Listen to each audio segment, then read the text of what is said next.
Good morning students, welcome back to online class. So children, I hope you have received your half-yearly syllabus of English language, and in English language you must have noticed that some chapters are deducted in your half-yearly syllabus, in your half-yearly course, right? So we have finished chapter number 4, gender. Chapter 5 is not included in half-yearly, so we have skipped that, and now in today's class I am going to teach you chapter number 6. The name of the chapter is adjectives. Okay children, so let's start. Now let's read this sentence.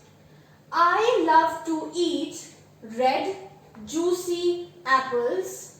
They are sweet, crisp and healthy. Now you must have noticed that in this sentence I just used a lot of words to describe this apple. What words did I use? See, I used red, I used juicy, I used sweet, I used crisp, and also I used the word healthy to describe apples, right? So,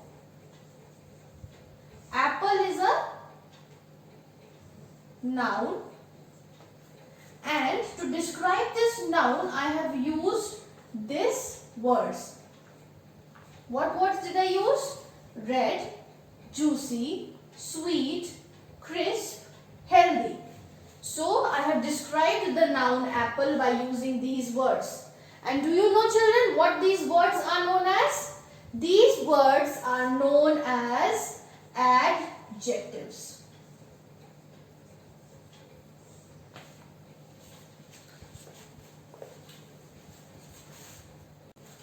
Now it is clear to you that adjectives are those words that describes a noun. Okay? What is the job of an adjective?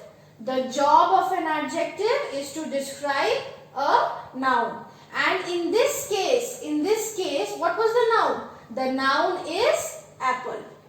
Alright? Adjectives can tell us about the color, shape, quantity and special qualities of a noun. So now it will be more clear if we see some of these examples. Now see, example number 1. Pooja has a blue umbrella. Now in this sentence, Pooja is a noun and umbrella is also a noun. And there is this word blue. Now this blue has described Pooja's umbrella, that Pooja's umbrella was blue in color. So it has described the noun umbrella. So blue will be an adjective as it has shown, as it has described the noun. It tells us about the color of the umbrella. Correct? Second sentence. There is a crooked tree in the park. Now in this sentence, tree is a noun and park is a noun, and crooked describes the tree that is in the park. Right? So crooked tells us about the shape of the tree. So crooked is an adjective and it tells us about the shape of the tree.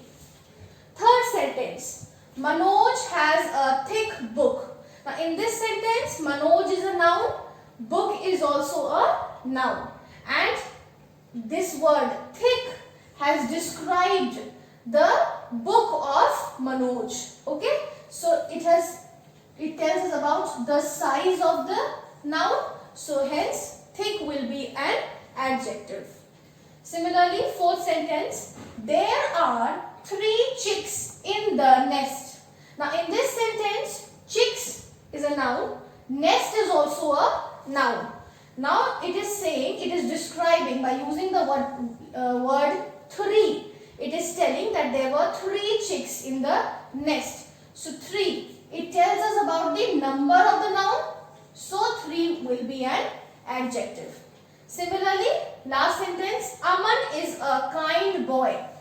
Now Aman is a noun, boy is also a noun. This word kind tells us about the quality of the noun. That is what? How is Aman? Aman is a kind boy. So kind will be an adjective. Okay? Sometimes adjectives appear at the end of a sentence after the word to be. After the verb to be. Now sometimes adjectives appear after the verb. Verb, like you know, verb is, are, was, were.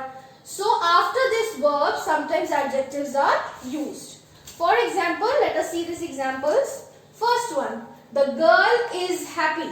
So in this sentence, we have used happy after the verb is. So happy will be an adjective and it is describing which noun? Girl. Second, the day was sunny. So in this sentence, was is a verb. We have used an adjective after the verb was. And sunny describes the noun day. So sunny will be an adjective. Okay? Third, the room is large. How is the room? The room is large. Large is used to describe the size of the room. And it is used after the verb is. So it will be an adjective. Similarly, fourth sentence. The boys are tired. In this sentence, tired. Now, tired is used to describe boys. How are the boys feeling? They are tired and it is used after the verb are. So, tired will also be an adjective.